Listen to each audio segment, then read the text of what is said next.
A rusty cage sat forgotten on a snowy city sidewalk.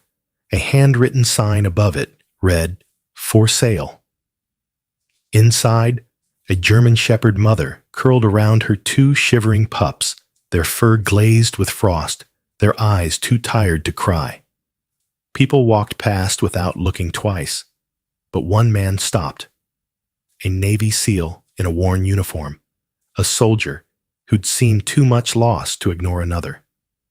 He knelt in the snow, face to face with the trembling mother, and something in both of them broke open and began to heal.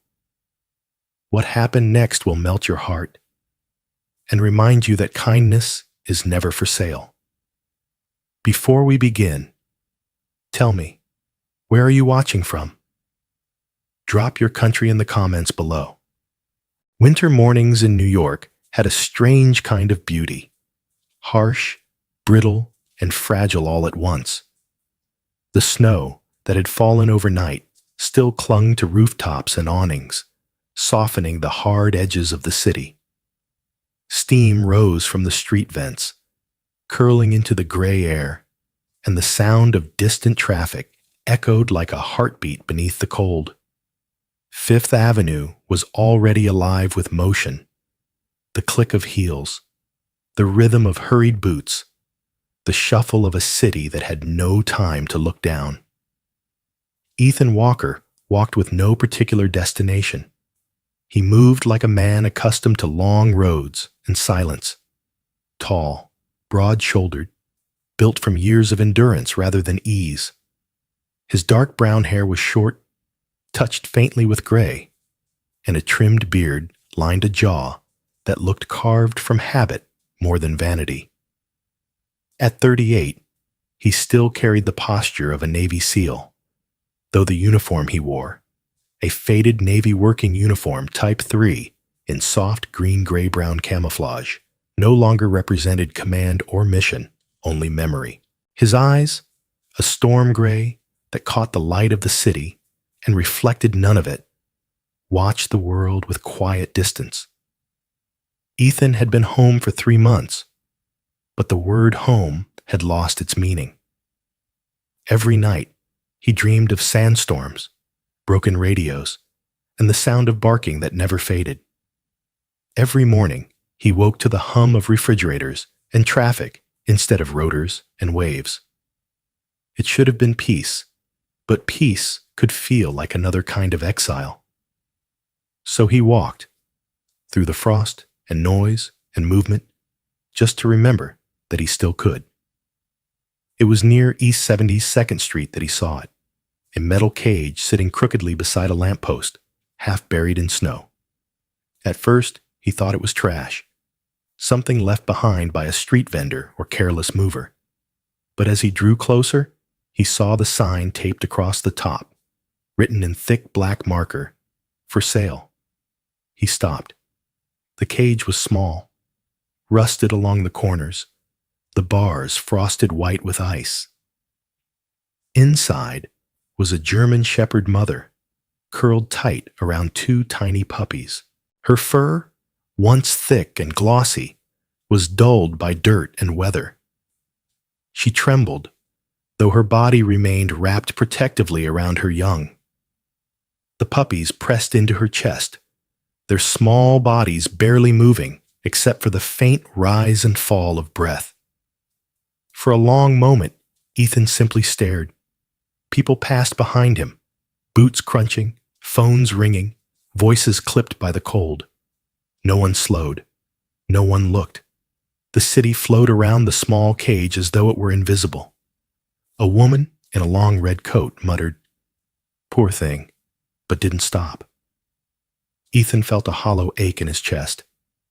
It wasn't anger, not yet, just recognition. He had seen that look before. A living creature waiting for help that never came. It was the same expression he'd seen on the faces of stray dogs on deployment. The same one in the mirror after the funerals of friends. He crouched beside the cage, the movement natural, precise. The dog stiffened, ears twitching, body coiled to protect. Ethan kept his hands visible and his tone calm. "Hey there," he murmured, his voice low and steady. "Easy. It's all right." The mother's eyes lifted to meet his. They were a deep, glassy brown, ringed with red from cold and exhaustion. Her breathing was shallow, fogging the air between them. She didn't growl, only stared, measuring him with the same cautious patience he once used to clear rooms in silence. He studied the collar around her neck, thin nylon, torn at the edges, too tight. Whoever left her had done so with purpose. He imagined the moment, the car door slamming, the tail lights disappearing, the sound of wind filling the space where loyalty once lived. Above the street, 6 stories up, Eleanor Pierce sat by her frost-lined window. 70 years old, hair silver and soft as dust, she had a small, tidy apartment filled with books and photographs that smelled faintly of tea leaves. Once, she'd been an English teacher at a neighborhood high school. Now she spent her days watching the street below, her world reduced to the rhythm of strangers' footsteps. Since her husband Richard, a Vietnam veteran with gentle hands and haunted eyes, had died 10 years ago, winter had always felt longer. From her window, Eleanor saw the man pause at the cage. She watched as he knelt, the movement slow and deliberate, like someone lowering himself into memory. Something about his posture struck her, the straightness of his back, the careful stillness of his hands. She knew that stillness. She'd seen it in Richard when he came home from war, when words had become something fragile, something easily broken. On the street, Ethan exhaled softly. "Who left you out here, huh?" he whispered. The words came out as breath, not sound. The dog tilted her head slightly. He removed one glove and reached toward the cage, not to touch, just to let her smell his hand. His skin stung in the cold. "It's okay," he said again. "I'm not going to hurt you." The German shepherd's nose twitched. For a moment, nothing happened. Then slowly, she leaned forward and sniffed his fingers through the bars. The gesture was small, but it broke something inside him. A wall he hadn't realized was still standing. Her trust was tentative, fragile, undeserved, and yet she gave it anyway. A bus roared past, shaking the pavement. Snow fluttered from a nearby awning and landed across Ethan's shoulders, melting into the fabric of his jacket. He didn't move. The world went on, but for him, the noise faded to nothing. He looked at her pups, 2 tiny shapes pressed beneath their mother's chest. One whimpered softly, the sound barely audible above the city's hum. The mother nudged it with her muzzle, a quiet, instinctive motion. Ethan's throat tightened. Above, Eleanor leaned closer to the window, her breath fogging the glass. She whispered to herself, without knowing why, "Don't let her freeze." Ethan's hand rested on the cage, his fingertips brushing cold metal. He could feel the pulse of warmth behind it, the faint promise of life holding on. "You've been fighting too long," he said under his breath. The German shepherd blinked slowly. Their eyes met, gray to brown, human to animal, survivor to survivor. In that instant, the sounds of Fifth Avenue vanished. The horns, the footsteps, the conversations, all fell away. The snow drifted softly between them like falling ash, and the only thing that existed was that silent exchange of understanding. Ethan felt something stir deep within him, a memory of loyalty, of loss, of the quiet instinct to protect what cannot protect itself. He didn't move closer, didn't speak again. He simply stayed there, kneeling in the snow, his breath mingling with the dog's, his heart steadying for the first time in months. And in that quiet, beneath the gray sky of a city too loud to notice, Ethan's eyes met the wet, trembling eyes of the German Shepherd mother. A single, wordless moment hung between them. Fragile, still, and strangely sacred. A moment of silence in the middle of the noise. The snow had started falling harder now, the flakes growing heavier and slower as they drifted past the glow of the street lights.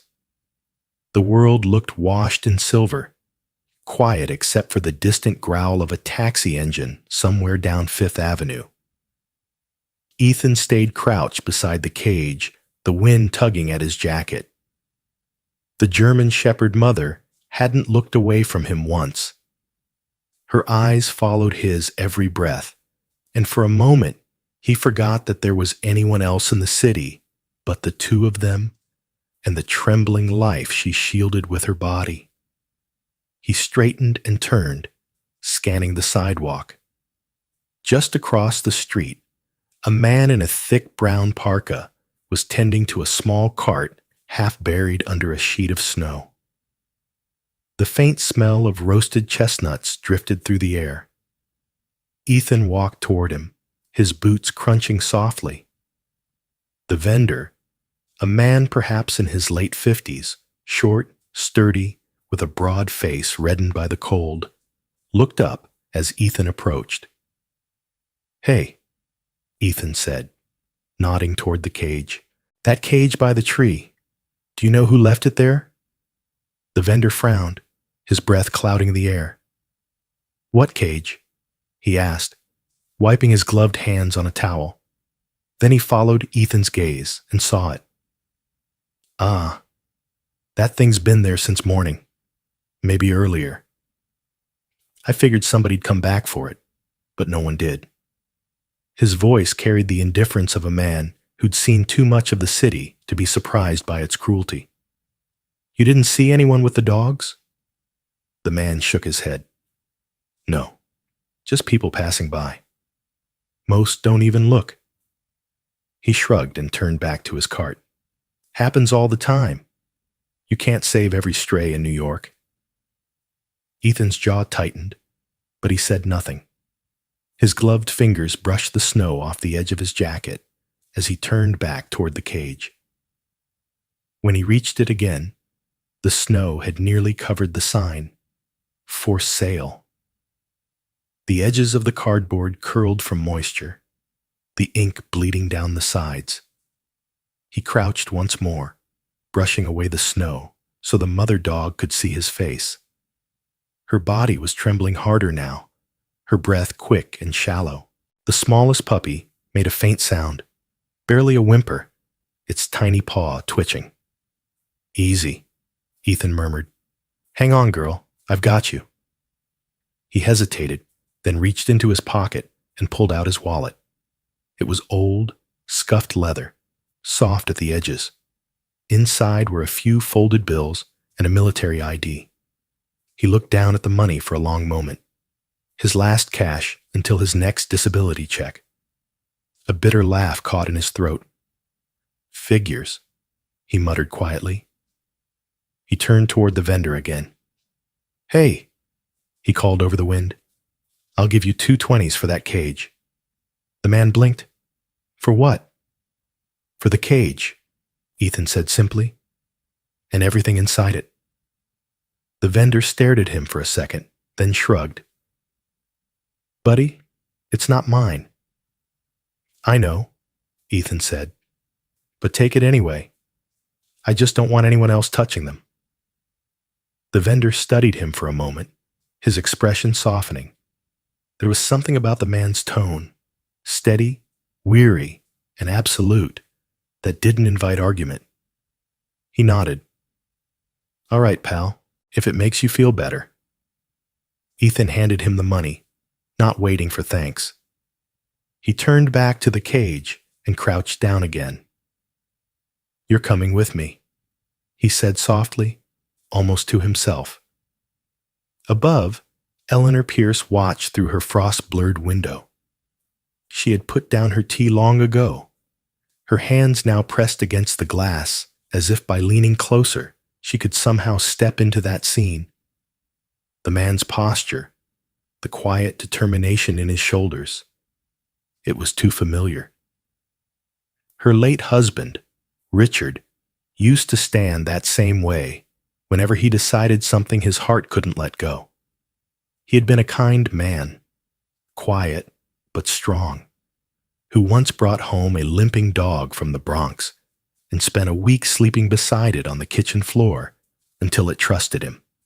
Watching the stranger below, Eleanor felt that same ache in her chest, the one that always came when memory and the present began to blur.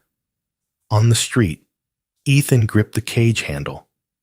It was heavier than it looked, the metal stiff with ice. The mother dog lifted her head as the cage shifted, her body curling tighter around her puppies in alarm. "It's all right," Ethan said, voice firm but gentle. "You're safe now."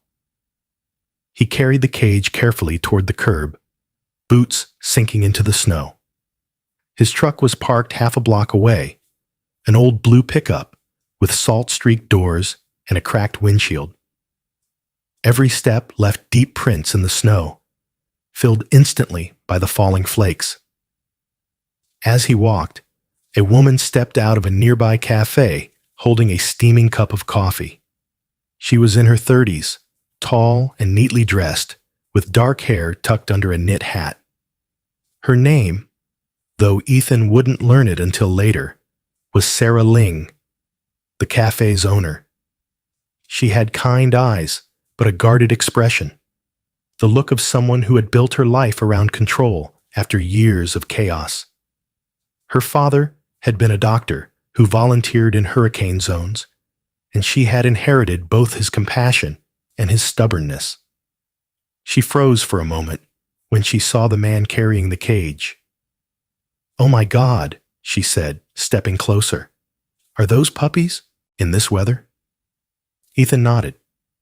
"Yeah." "Where did you—" She stopped when she saw his face. Calm, distant, the kind of expression that didn't invite conversation. "Do you need help?" He hesitated. "No, ma'am. I've got them." Sarah studied him for a second, something like recognition flickering in her eyes, the way strangers sometimes see a story they don't know how to ask about. She nodded. "I'll get some blankets," she said quickly, and disappeared back inside. When she returned, she carried 2 thick wool blankets and a paper cup. "Here," she said, handing them over. "For them. And maybe for you too." Ethan accepted both with a small nod. "Thank you." She smiled faintly. "Take care of them, all right?" "I will," he said. His voice was quiet but certain, like an oath. Eleanor watched as the man disappeared into the falling snow, the cage in his arms, the blanket draped over it like a flag. Something inside her softened, a strange, gentle warmth spreading through her chest. She whispered, "That's exactly what Richard would have done." Ethan reached his truck, set the cage down beside the door, and brushed the snow from his hair. The mother dog looked up at him, her eyes glistening, one paw resting protectively over her smallest pup. "Almost there," he said softly, and lifted the cage into the back of the truck. The metal scraped against the tailgate before settling with a dull thud. He stood for a moment, catching his breath, watching as the snow thickened around him. The lights from the cafe cast a faint amber glow across the street, illuminating the trail of his footprints that led straight from the cage to the truck, each one deep and deliberate, a map of quiet resolve. Ethan pulled the blanket tighter over the cage, then closed the tailgate with a soft click. For a moment, he just stood there, listening, to the wind, to the muffled hum of traffic, to the fragile rhythm of 3 small lives behind him. He climbed into the driver's seat, glanced once more into the rearview mirror, and saw the faint outline of the mother dog watching him. Then he exhaled slowly, shifted into gear, and drove away through the curtain of falling snow, leaving only a line of footprints sinking deeper into the white behind him. Snow still clung to the cuffs of Ethan's trousers by the time he reached his small apartment in Brooklyn. The neighborhood was quiet, a patchwork of aging brick buildings and narrow streets half buried under slush. The lights from the windows were dim and yellow, flickering behind curtains that hadn't been changed in years. His breath rose in clouds as he pushed open the door of the 3-room walk-up, the hinges groaning in protest. The air inside was cold enough to make his fingers ache. He set the cage down on an old wool rug near the heater, a relic from the 1980s that rattled and hummed but never truly warmed the room. The German Shepherd mother pressed herself into one corner of the cage, trembling but alert, her eyes tracking every move he made. The 2 puppies lay in a small heap against her chest, breathing fast and shallow. Ethan knelt beside them, fingers stiff as he unlatched the cage. "Easy," he whispered. "You're safe now." The words came out quietly, almost as if meant for himself. He lifted the mother dog first. She was lighter than she looked, ribs sharp under her fur, a small cut visible above her left paw. When he touched her, she didn't fight. She just exhaled, her head lowering in exhaustion. He wrapped her in a blanket, then one by one lifted the puppies out. Their bodies were warm to the touch, but too still, the kind of stillness that made his pulse quicken. The apartment was sparsely furnished, a narrow bed against one wall, a small stove, and a single armchair with stuffing poking from the seams. The only decoration was a wooden cross that hung crookedly above the door, and a photograph of Ethan and his old SEAL team. 6 men, standing in desert light, smiles caught somewhere between pride and fatigue. He had avoided looking at that picture for months. Tonight, it felt like another life entirely. He filled a pot with water, his movements automatic, and set it on the stove. The faint hiss of the flame broke the silence. He found a half-empty bag of rice and a tin of canned ham, the closest thing to a meal he could offer. The scent of it began to fill the air, mild and comforting. Behind him, the dog stirred. The German Shepherd mother stood unsteadily, her tail low but moving faintly. Ethan could see that she was still young, perhaps 3 years old, no more. Her fur, now drying near the heater, revealed a rich pattern of black and tan, though dull from neglect. Her eyes followed him wherever he went, wary but softening. "You're tougher than you look," he murmured, crouching beside her again. He reached out, palm open. She sniffed his hand, and then, after a long pause, pressed her nose gently into his wrist. The gesture sent a faint warmth through him that had nothing to do with the heater. He checked her paw and cleaned the wound with a damp cloth. "You'll be fine," he said, almost smiling. "You made it this far." When the rice porridge was ready, he poured a small bowl and mashed some meat into it, setting it down near them. The mother dog hesitated only a moment before eating, slowly and neatly. Then when she was done, she nudged the bowl toward her puppies. The smaller one, barely half the size of its sibling, crawled clumsily forward and began to lap at the food. Ethan felt his throat tighten. He sat back on the floor, watching them. For the first time in a long while, the silence didn't feel oppressive. It felt full. He leaned his head against the wall and said quietly, "Hope, Scout, Tiny." He pointed as he spoke. first to the mother, then the bolder pup, then the frail one. That's you three. The names fit. The mother lifted her head, as if acknowledging her new identity, while the two pups squirmed together in the blanket, their bellies round now. Outside, the wind rattled the windows.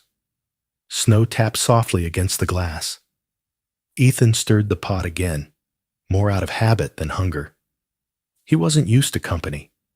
The cabin-like loneliness of the place had once been his refuge. Now, it seemed smaller, warmer. Several floors above, the faint sound of a door closing reached his ears. In this building, sound traveled like gossip. He ignored it at first, but then came the gentle, hesitant knock on his door. He frowned and opened it halfway. Standing in the hallway was Eleanor Pierce, bundled in a long beige coat, her silver hair tucked under a knitted hat. In her hands, she carried a small pot covered with a towel to keep in the heat. Her cheeks were pink from the wind. "I'm sorry to disturb you," she began, her voice warm but unsure. "I live in 6A. One of the neighbors said a former serviceman moved in recently. And, well, when I saw you earlier on Fifth Avenue, I thought perhaps it was you." She paused, glancing down at the pot.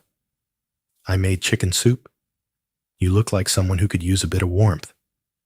Ethan blinked, caught off guard. "You were watching from the window." Eleanor smiled faintly. "At my age, the world comes to me through glass." He hesitated, then stepped aside. "Please, come in." The older woman entered slowly, her eyes scanning the small apartment. When she saw the 3 dogs by the heater, her hand went to her chest. "Oh my." Her voice softened. "They're beautiful." "They're hungry," Ethan said simply. Eleanor set the pot down on the counter. "Well, so are you, I imagine." She looked around for a bowl, found one, and ladled out a portion for him. "Eat while it's still warm. It's not much, but it'll help." Ethan accepted it silently. The first spoonful burned his tongue, but it was the best thing he'd tasted in months. "Thank you," he said finally.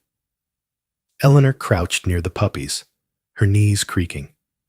One of them, Scout, tumbled toward her foot, tiny paws splaying on the floorboards. She laughed, the sound light and genuine. "Hello there," she said, lifting the pup gently. "You're quite the explorer, aren't you?" The mother dog watched, but didn't move. Her ears flicked once, then relaxed.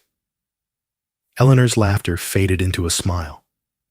"I haven't heard myself laugh like that in a long time," she admitted. Ethan looked at her, at the deep lines on her face, at the eyes that still carried warmth despite the years. "You must have had dogs before," he said. "Oh yes," she nodded. "My husband and I had a retriever named Daisy. She lived to be 14. When he passed, I couldn't bring myself to have another. It felt like closing a chapter I wasn't ready to end." Ethan nodded slowly. "Maybe some chapters open themselves." She looked at him then, really looked, and saw what the city hadn't: the fatigue behind his stillness, the quiet ache in his posture. She didn't ask about it. Instead, she placed the puppy back beside its mother and said, "You're doing a good thing, Mr. Walker," he said. "Ethan Walker." "Well, Mr. Walker, if you need anything, extra blankets, food, I live just upstairs." "I'll remember that." As she stood, Hope, the mother dog, lifted her head and licked Eleanor's wrist. The older woman froze, then smiled again. "Thank you, dear," she whispered. "It's been a while since anyone trusted me that quickly." She turned toward the door, her scarf brushing against her cheek. Ethan walked her there, his usual reserve replaced by a quiet sincerity. "Thank you for the soup," he said. "Take care of them," she replied softly. They're not the only ones who need saving. When the door closed behind her, Ethan stood for a moment in the stillness.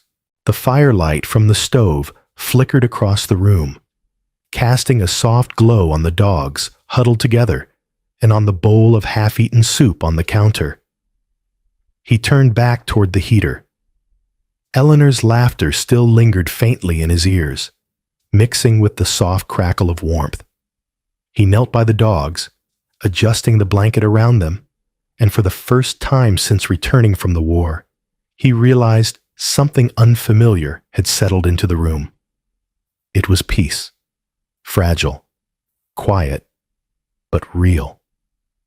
He looked toward the door, where Eleanor had just stood, then at the small family of dogs beside him. The firelight caught his expression, softening the edges of a man who'd forgotten how to smile. And when Hope rested her head on his knee, the faintest curve found his lips. The home, for once, didn't feel empty. It felt alive. The morning broke gray and thin over Brooklyn, the kind of pale winter light that looked like it had been strained through frost. Ethan stood outside the small veterinary clinic, tucked between a laundromat and a bakery, the faint smell of yeast and detergent mixing oddly in the air. He adjusted the hood of his worn navy jacket and glanced down at the 3 dogs waiting beside him. Hope sat obediently, her posture straight but cautious, her eyes following every passerby.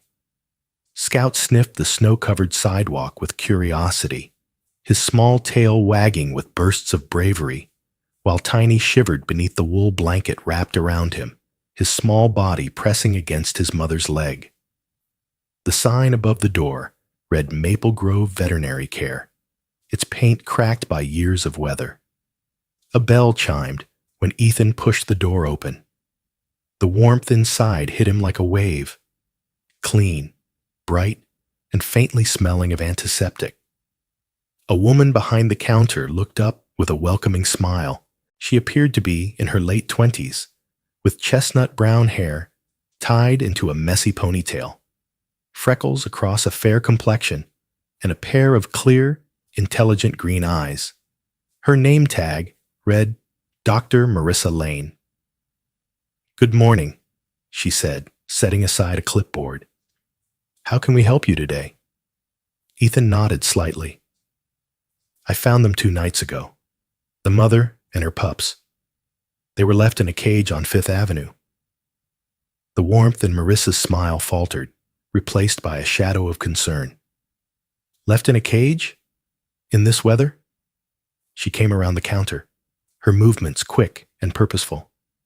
"Let's get them checked right away." She led him to a small exam room, walls painted a calming pale green. Ethan lifted Tiny first, then Scout, and finally Hope onto the table, one by one. The mother dog's gaze stayed locked on him, anxious, her ears twitching. "It's all right," Ethan murmured, keeping one hand on her back. Dr. Lane worked efficiently, her tone gentle as she examined each dog. She ran practiced hands over Hope's ribs, checked her teeth, and inspected the faint scar near her paw. "She's underweight," she said quietly, "and dehydrated, but her muscle tone's good, strong. She's been cared for at some point. Recently, maybe." She moved to the puppies. These 2 are about 5 weeks old. The smaller one's a bit weak, but nothing irreversible. You did the right thing bringing them in. Ethan's shoulders relaxed slightly. "So, they'll be all right?" "With rest, warmth, and food, yes," she said. Then her brow furrowed as she pressed gently on Hope's abdomen. "But this?" She paused, glancing up at him. "You said they were abandoned? Not lost?" "They were left with a for sale sign," he replied grimly. Marissa sighed. "That fits." "Fits what?" She took off her gloves and rested both hands on the edge of the table. "This isn't the first case I've seen like this. The scar near her paw, that's from a binding rope. not an accident. And the way her milk glands are swollen, she's been overbred. Probably part of a backyard breeding operation. Ethan's jaw tightened. I mean, she said, lowering her voice. Someone was making money off her, breeding litter after litter, selling the pups cheap to avoid attention. When she couldn't produce as fast, they dumped her. For a moment, the only sound in the room was the faint hum of the overhead light. Ethan stared at the table, his fists curling slowly. Hope looked up at him, her eyes calm but searching, as if to remind him that anger wasn't what she needed right now. Protection was. "Do you know where?" he asked finally. "Who's behind it?" Marissa shook her head. "Not yet, but there's a pattern. Dogs like her show up every few months, always from the same parts of the city. The Bronx, sometimes Queens. There was a case last year. A whole breeding lot shut down after neighbors complained about the smell. The people running it just disappeared." Ethan's gaze sharpened. "Then they're still out there." "I'm afraid so." He exhaled slowly, rubbing his thumb over the scar on his palm, a small mark he'd gotten years ago when a door blew open mid-operation in Kandahar. Back then, his mission had been to stop men who traded lives for power. This felt no different, just quieter, colder. Dr. Lane glanced at him. "I'll file a report, and if you're keeping them, I'll help with the vaccinations and food, but—" She hesitated. "Be careful, Mr. Walker," he said. "Ethan Walker." She nodded. "Be careful, Mr. Walker. The people who do this, they don't like attention." He met her gaze evenly. "Neither do I."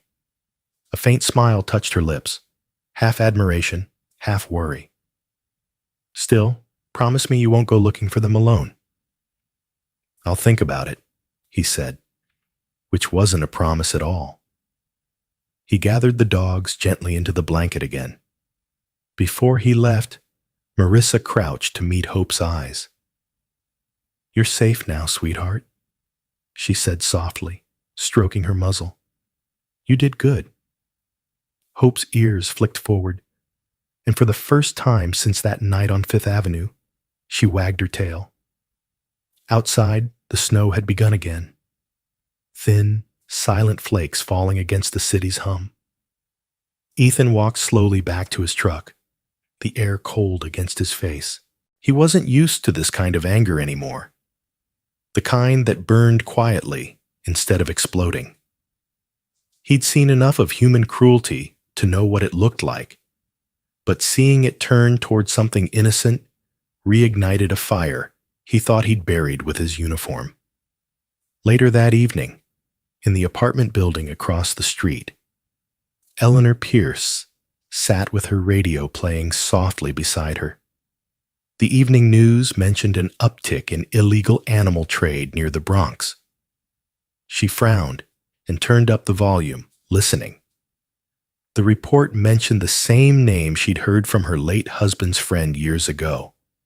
An old organization called the Pet Line Foundation, a volunteer rescue network for mistreated animals. The next morning, she knocked on Ethan's door. He opened it cautiously, still half tired.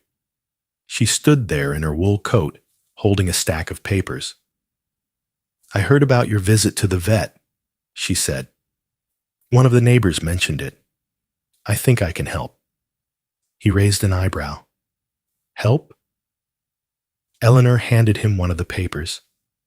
It was an old flyer, edges yellowed with time, printed with a logo of a paw over a heart. The Pet Line Foundation, because every life deserves a second chance. "My husband used to donate to them," she explained. "They helped shut down an illegal breeding site in the Bronx years ago. Maybe they can do it again."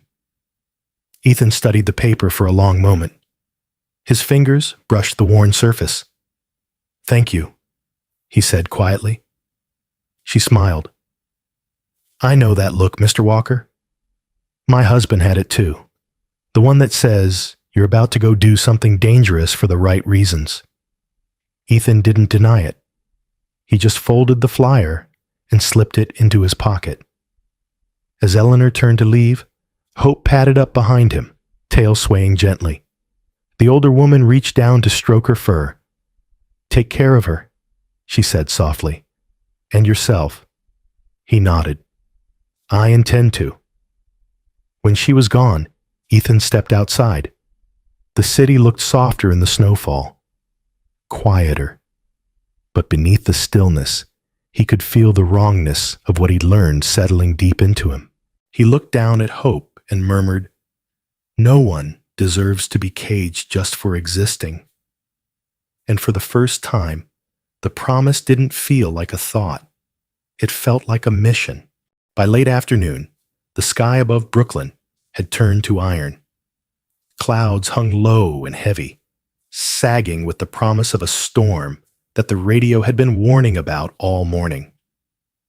The wind picked up first, thin, sharp gusts that slashed down the narrow street like invisible knives.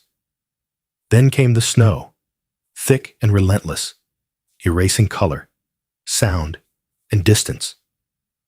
Within an hour, the world had become white and strange, as though the city had folded into silence. Inside his apartment, Ethan moved quickly. The old building groaned under the cold, the windows rattling with each new gust. He stacked the last of the firewood beside the stove, then spread his few remaining blankets over the couch and floor. Hope paced restlessly at his side, ears pricked, nose twitching toward the wind, whistling under the door.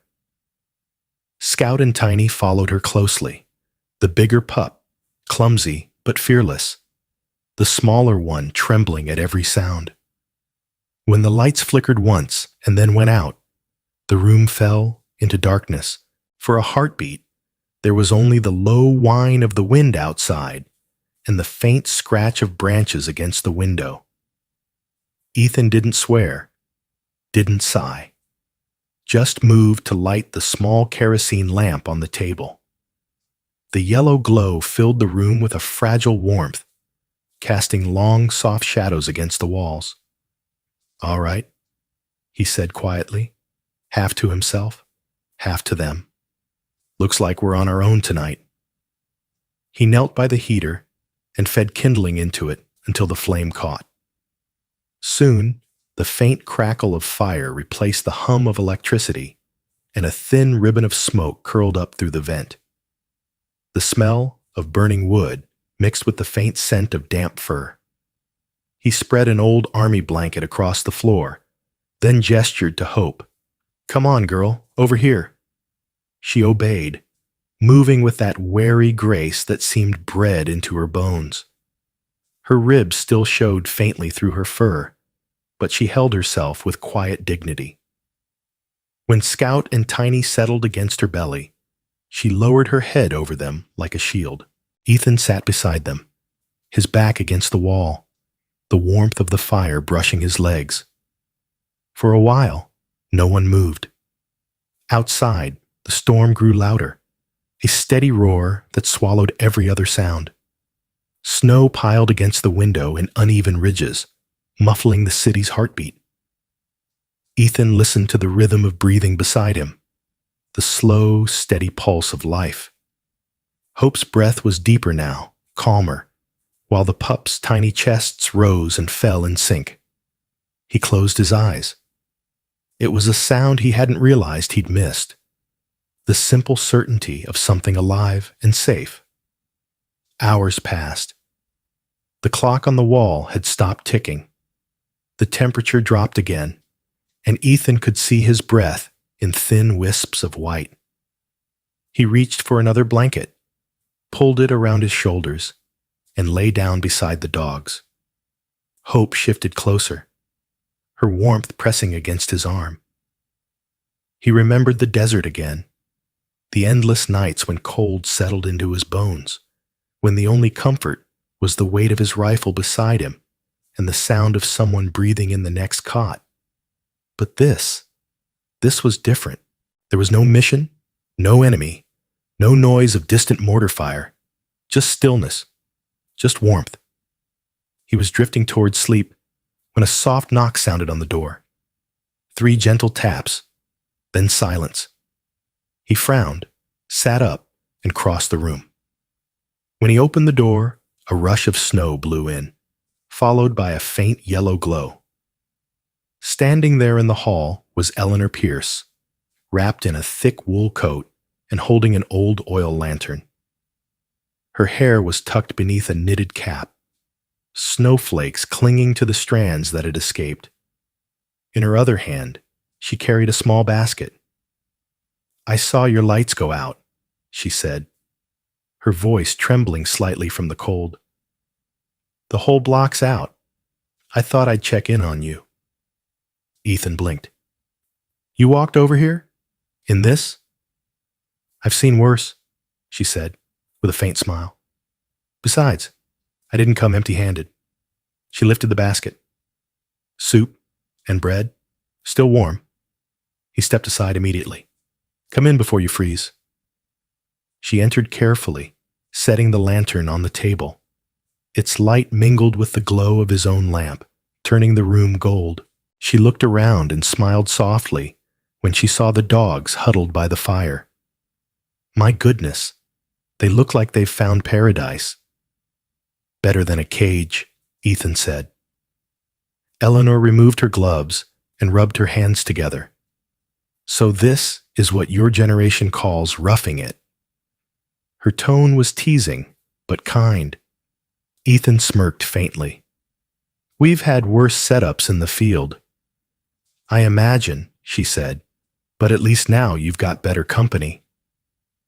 Hope lifted her head as Eleanor approached, tail thumping softly against the floor. Scout barked once, a quick, uncertain sound, but stopped when Ethan raised a hand. Eleanor crouched down, her knees popping audibly. "Hello there," she said gently. "You must be the brave one." She reached out slowly, letting Hope sniff her fingers before giving her a gentle scratch behind the ear. "And these two," she said, smiling as the puppies stirred, "are your little miracles." "They've earned their names," Ethan said. "Hope, Scout, and Tiny. They suit them." For a while, they talked in low voices, sharing soup from the same pot. The warmth from the fire deepened, the small space filled with the faint sound of wind and crackling wood. Eleanor told him about the winter she and her husband had spent without power back in 1978, how they'd played cards by candlelight and made jokes to keep from worrying. She laughed at the memory, and the sound lit something inside the room, something brighter than fire. "You know," she said after a pause, "you remind me of him sometimes. My Richard. He had that same look in his eyes when he brought home that stray retriever all those years ago. Like he needed to save something in order to keep himself from breaking." Ethan didn't answer right away. He stared into the fire, its light flickering across the hard lines of his face. "Maybe he did," he said finally. "Maybe that's what we all do. Try to save something small when we can't fix the big things." Eleanor nodded slowly. "And sometimes," she said, "the small things save us instead." The wind howled outside, shaking the window frames. The lamp flame danced wildly for a moment before steadying again. Hope stretched, pressing her nose against Ethan's arm. He looked down, smiling faintly. "Yeah," he murmured. "Maybe they do." Eleanor watched him quietly, her expression soft. "You're not alone anymore, you know." He glanced up at her, caught off guard. "I mean it," she continued. "This building, it's old, but it's full of people who care. You should let them." "I'll try," he said, though his voice sounded uncertain even to himself. "That's all any of us can do." They fell into a comfortable silence. The fire crackled. Snow beat softly against the window. Scout yawned, curling into his mother's belly, and Tiny's tiny paw rested against Ethan's knee. Eleanor leaned back in her chair, lantern light painting gold across her face. It was the kind of silence that didn't feel empty anymore. It felt shared, earned. The storm outside raged for hours, the wind battering against brick and glass, but inside, warmth gathered like breath. By the time midnight came, the fire had burned low, and the lamplight dimmed to a faint amber glow. Hope slept with her muzzle resting on Ethan's leg. Her pups nestled close. Eleanor had dozed off in the armchair, her scarf still around her neck, her face peaceful. Ethan adjusted the blanket around her shoulders, then lay back on the floor beside the dogs. The last embers flickered in the stove, throwing faint, shifting patterns of light on the ceiling. For the first time in years, he felt the deep, unfamiliar comfort of belonging. Not to a mission, not to a uniform, but to a moment. Outside, the storm continued its fury. But inside, 3 dogs and 2 lonely souls slept beneath the same fragile roof, bound together by the simplest kind of warmth, the kind that came from trust. The morning after, the storm rose quiet and pale, a stillness that felt almost sacred. Snow blanketed the streets of Brooklyn like a white shroud, softening the edges of cars, trees, and old brick buildings.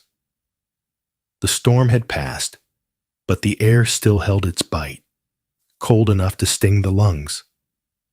Inside his apartment, Ethan woke to the sound of tiny paws scurrying across the floor. Scout was chasing a bit of string he'd found, while Tiny stumbled after him in clumsy determination. Hope lay near the stove, eyes half closed, the slow rhythm of her breathing blending with the gentle crackle of the rekindled fire. For a few minutes, Ethan allowed himself to simply watch them. It was strange how easily peace could settle into a place when the world outside had gone silent. He poured himself a cup of black coffee from the tin pot on the counter, steam rising into the frosted air, and rubbed his temples. The night had been long, but not lonely. He hadn't realized until now how deeply he had missed sharing quiet with someone, or something. He pulled on his coat and opened the door to fetch a breath of cold air. That was when he saw it, the footprints. They were fresh, pressed deep into the snow right outside his door. Not the small, scattered prints of a neighbor, but heavy ones. Men's boots, treads wide and deliberate. There were 2 sets, both leading up to his door, both ending there. None led away. Ethan crouched down, studying them closely. His military instincts kicked in without thought. Weight distribution, direction, depth. Whoever had been here wasn't just passing through. They had stopped, stood, maybe listened. The snow from the night before had covered most tracks in the area, yet these were clean, crisp, new. He straightened slowly, scanning the hallway. The air felt different now, thicker somehow, quieter. He looked toward the end of the corridor, where dim light filtered through the cracked window. Nothing moved, but something in his chest tightened, a familiar tension he hadn't felt since deployment. When he closed the door again, Hope had risen to her feet, tail low, hackles slightly raised. She looked at him, then at the door, and let out a single low growl, soft but certain. "Yeah," Ethan muttered. "I saw them too." He crossed the room and drew the curtains halfway. For the first time since he'd brought them home, the apartment didn't feel like a refuge. It felt exposed. After a moment of thought, he picked up his phone and scrolled through his contacts. He'd added the local police station number the week before after Dr. Lane had warned him about the illegal breeders. He hesitated only a second before dialing. "Brooklyn, 75th Precinct. This is Officer Turner," came a steady voice on the other end. "Morning," Ethan said, his tone level. "My name's Ethan Walker. I think someone came by my apartment last night. I'm fostering a few dogs that might have been part of an animal trafficking case." There was a pause. Then, "Did you see anyone?" "No," he said, "but I've got boot prints outside my door. 2 sets. Deep ones. Fresh." "Address?" He gave it, and the officer promised to send someone for a report. Still, Ethan could tell from the tone, calm but uninterested, that this was routine to them, another small incident in a city full of noise. When the call ended, he stood still, staring at the phone. His instincts told him this wasn't random. Someone knew where he lived. He turned toward Hope, who was watching him carefully, her dark eyes reflecting the dim morning light. "They're not taking you back," he said quietly. "Not now. Not ever." Across the hall, Eleanor Pierce sat by her window with a wool shawl draped over her shoulders, a cup of tea growing cold in her hand. She had hardly slept. When the power returned before dawn, she'd seen movement through the snow, 2 shadows lingering near Ethan's door before vanishing into the storm. She hadn't wanted to believe it was anything sinister, but the image clung to her. Now, as she looked toward the faint light coming from his window, she felt the unease growing stronger. By mid-morning, she gathered her courage, put on her coat, and made her way down the hall. Her steps were careful, her hand steady on the rail. When Ethan opened the door, she saw the tightness in his expression before he spoke a word. "You saw them too, didn't you?" he asked softly. Eleanor hesitated, her face pale. Yes, last night, during the storm. I thought it was just paranoia. 2 men, I think. They were standing right where you are now." He nodded, jaw clenching. "You should have called me." "I didn't want to wake you," she said quietly, guilt flickering across her face. "And maybe I wanted to believe it wasn't real. I've spent so many years not having anything to worry about. Then you came along, and suddenly I remembered what it feels like to care whether someone makes it through the night." Ethan's sternness softened. "You shouldn't have to worry about that." "Oh, but that's the point, isn't it?" she said with a faint smile. "When you stop worrying, you stop living. Maybe this fear means I'm alive again." He looked at her for a long moment, then nodded. "Maybe it does." They spent the next hour waiting for the police to arrive. Officer Turner turned out to be a man in his early 40s, tall and broad, with the weary eyes of someone who'd seen too much and still believed it was his job to keep order. His uniform was neat despite the slush on his boots, and a trimmed beard framed his square jaw. "Morning," he said as he stepped in, shaking snow off his shoulders. "You're the one who called?" Ethan nodded, motioning to the doorway. The tracks were right there. Turner crouched to examine them, his expression unreadable.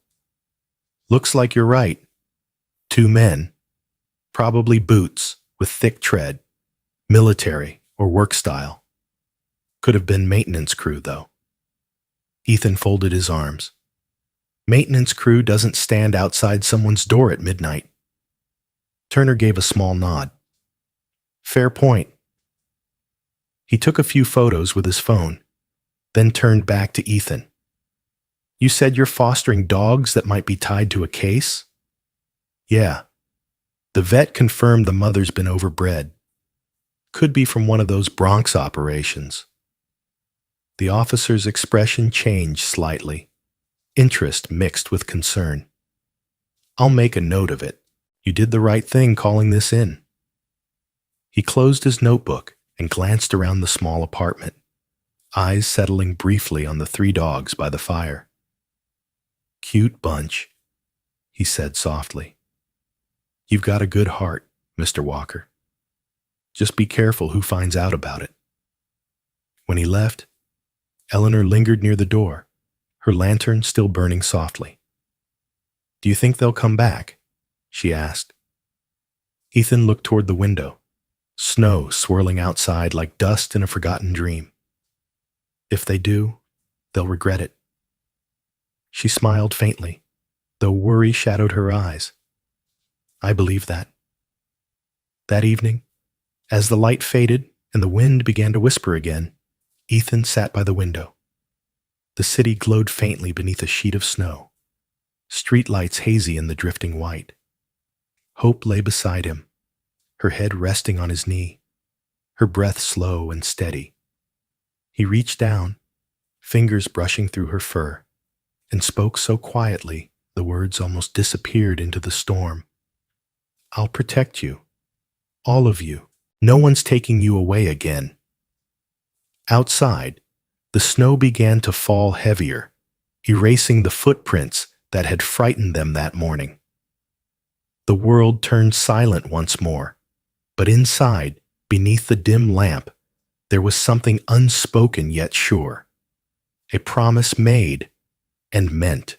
The city had gone back to pretending nothing had happened. Snowplows had carved narrow paths through the frozen streets, and commuters shuffled along sidewalks, shoulders hunched against the wind, unaware that in the quiet corners of Brooklyn, something far uglier than the cold still lingered. Ethan Walker didn't pretend.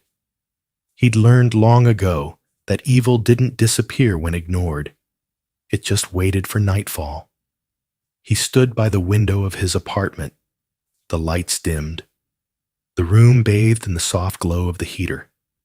Hope lay at his feet, her eyes half open but alert, while the 2 pups, Scout and Tiny, slept curled into the blanket near the fire. Outside, the world was painted in shades of blue and silver. The street below was nearly empty, except for the occasional rumble of a distant car. Then, just after midnight, a sound broke the stillness, the low growl of an engine pulling to a stop. Ethan's eyes narrowed. He moved closer to the window, careful not to cast a shadow against the glass. Parked just beyond the streetlight was a dark van, its paint dulled with grime, tires still crusted with snow. No markings, no logos, just black metal and silence. His pulse slowed, not sped up, old instincts taking hold.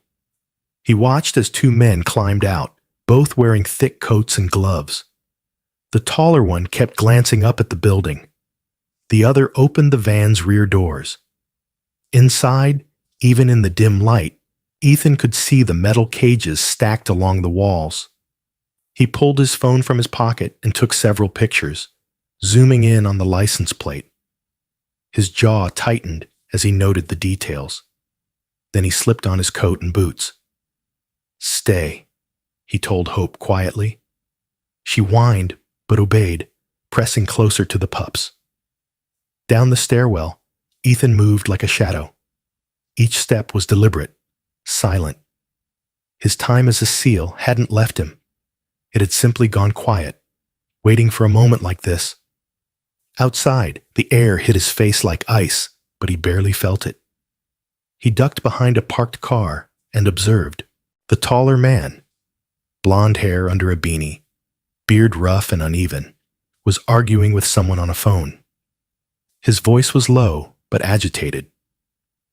The second, shorter man kept scanning the area nervously, his breath visible in the air. They looked like the kind who'd been doing this a while. Careful but cocky. Men who thought no one cared enough to stop them. "You sure this is the place?" the blonde one muttered. "Yeah," the other replied. "Boss said the guy's got one of the females we lost last month. She's worth good money. Get her, And the pups, too. He won't fight back. Nobody does. Ethan's expression didn't change, but a cold, clean focus settled over him. He moved along the edge of the building until he was behind them. Then he waited. The blond man pulled a small crowbar from his coat and started toward the entrance. Ethan stepped out of the shadows. "You're lost." Both men froze. The shorter one turned first, his eyes widening when he saw Ethan's stance. Calm, balanced, unmoving. There was something in the man's bearing that didn't belong to a civilian. "Who the hell are you?" the blond one demanded. "Someone who's had enough of people like you," Ethan said evenly. The man sneered and took a step forward. "Look, pal, mind your business." Ethan didn't answer. When the man raised the crowbar, Ethan moved, a blur of motion honed by years of training. He grabbed the man's wrist, twisted sharply, and sent the tool clattering into the snow. The second man lunged, but Ethan turned, using his momentum against him, sending him sprawling to the ground with a heavy thud. The blond man staggered back, clutching his wrist. "You're dead, man," he spat, reaching for something in his pocket. Ethan kicked forward, striking the man's arm. A knife skidded across the pavement. He pinned him against the van. "You don't get to hurt anything again," Ethan said quietly, his breath steady despite the adrenaline. "Not her. Not anyone." At that moment, flashing blue lights swept across the street. Officer Turner stepped out of his cruiser, gun drawn, his voice firm. "NYPD, hands where I can see them." The shorter man tried to bolt, but Turner was faster, slamming him against the hood. The blonde raised his hands, cursing under his breath. Within seconds, the scene was surrounded. Another patrol car pulled up, headlights cutting through the snow. "Walker," Turner called, recognition flashing across his face. "You again." Ethan exhaled slowly. "Told you they'd come back." Turner holstered his weapon and signaled his partner to cuff the suspects. "Looks like you were right. You got pictures?" Ethan nodded, handing over his phone. "License plate, faces, cages, everything." "Good," Turner said.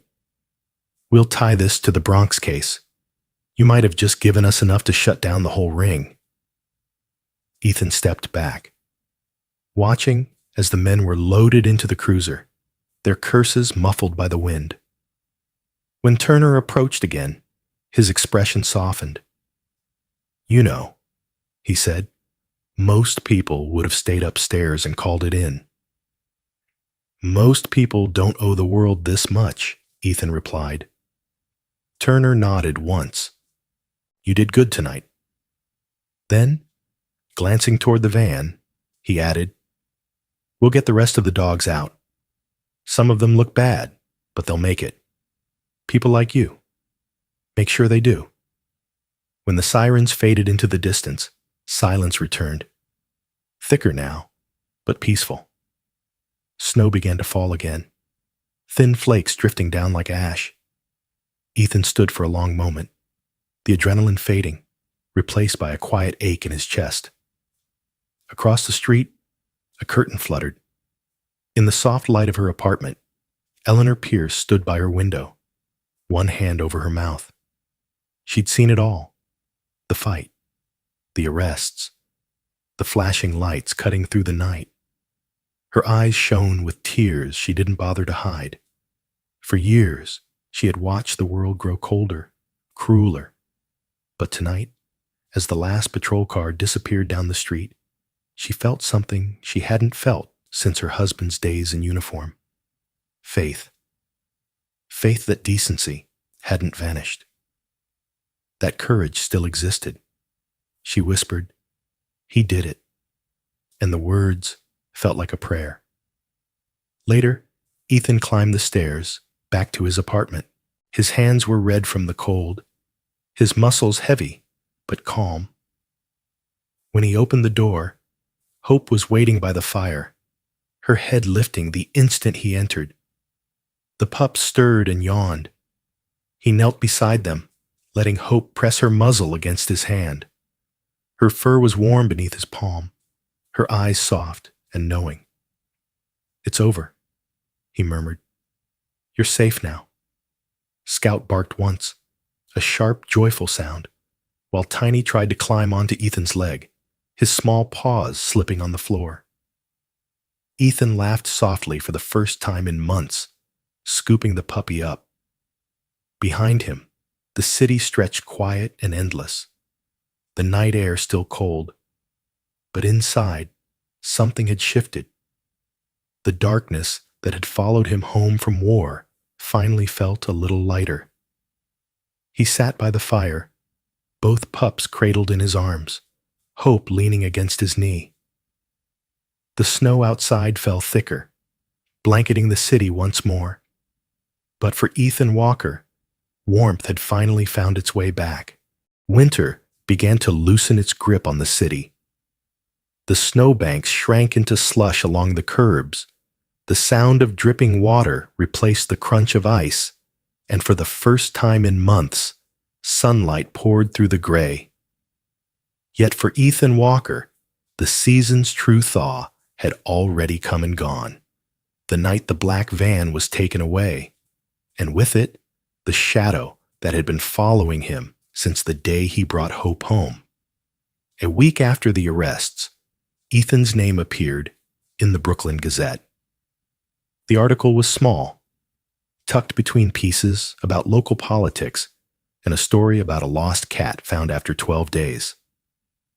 But the headline carried quietly across the city.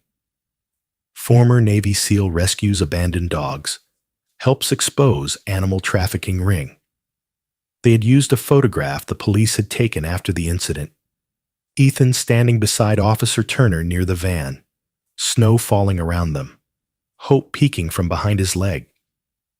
The journalist, a woman named Linda Crow, had done her research.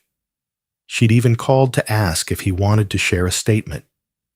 He'd said no, only adding, "I didn't save them.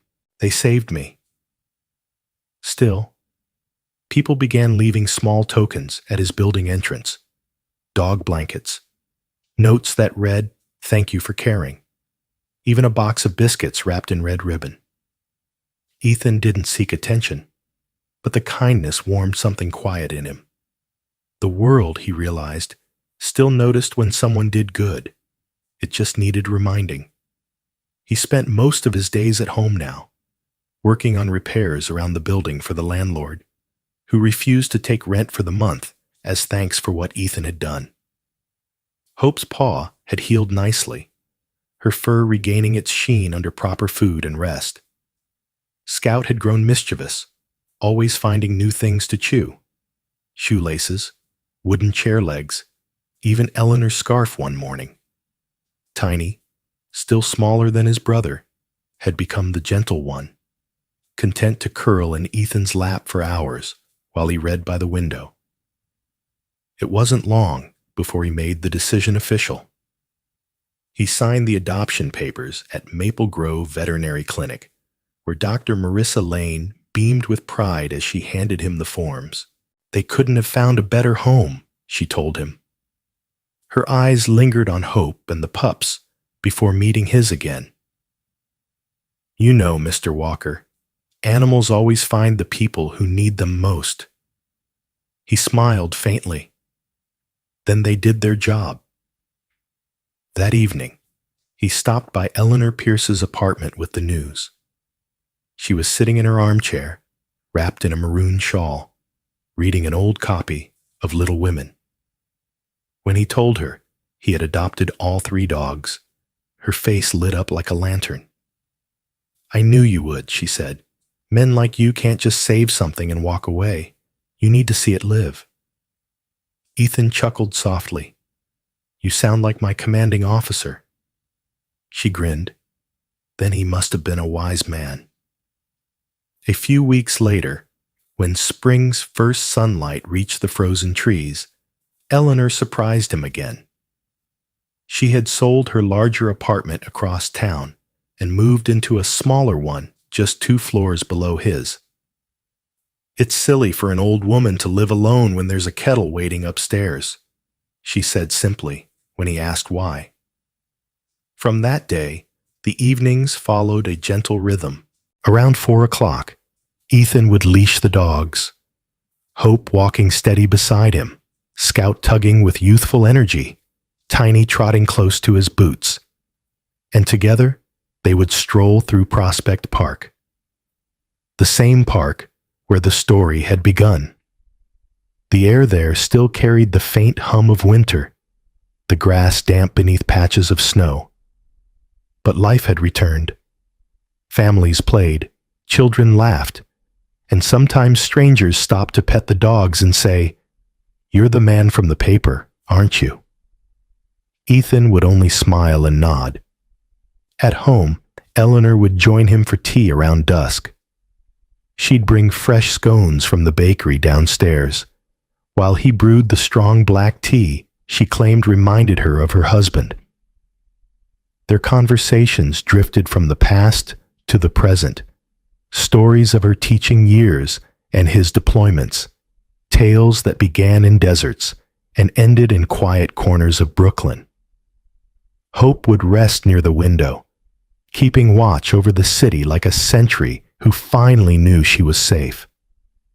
The pups wrestled nearby, their small barks filling the space with life.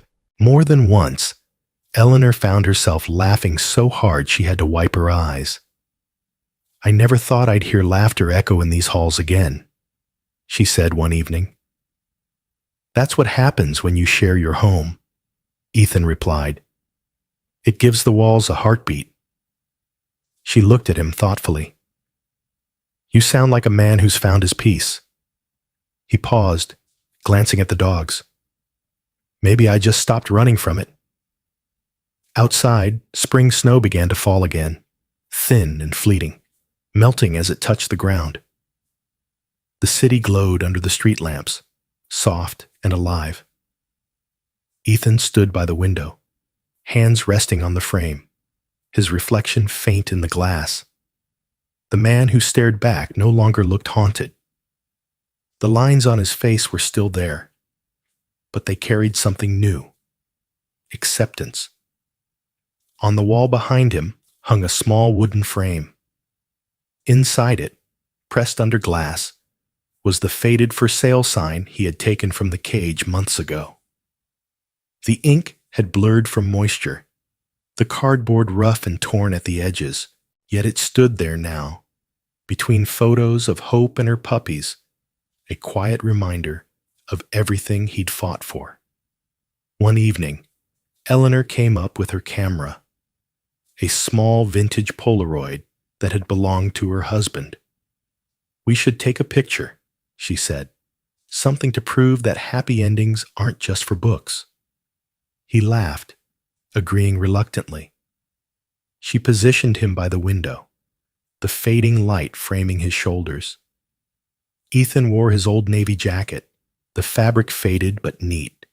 Hope sat beside him, her head high, the 2 pups curled at his boots. Eleanor stood just behind them, her hand resting gently on the doorframe, smiling softly. The camera clicked. When the photo printed, Eleanor shook it gently, waiting for the image to appear. Slowly, colors emerged: the soft glow of dusk, the warm tones of the fire, the reflection of peace. She handed it to Ethan. "There," she said, "that's what home looks like." He looked down at it for a long time, then smiled. For the first time since leaving the Navy, he felt like he'd arrived somewhere he didn't have to leave. Not a mission, not a place to recover, but a life. The dogs slept soundly that night. Eleanor hummed an old tune in the kitchen as she brewed tea, and Ethan, sitting beside the fire, reached out to touch the old for sale sign one more time. Its rough edges bit softly against his fingers, but the words it once carried no longer meant loss. They meant belonging. Sometimes, miracles don't arrive with thunder or light.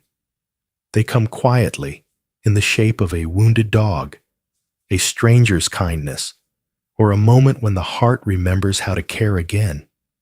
Ethan didn't set out to find a miracle, but one found him, just as grace often finds those who stop long enough to listen. Maybe that's what faith truly is, the belief that love still moves through the world, even when it hides beneath the cold. If you believe that compassion is never wasted, that every act of kindness ripples farther than we can see, share this story with someone who needs hope today. Leave a comment below. Tell us where you're watching from, and subscribe to our channel to keep these miracles alive. May God bless you and every soul that still chooses love over indifference.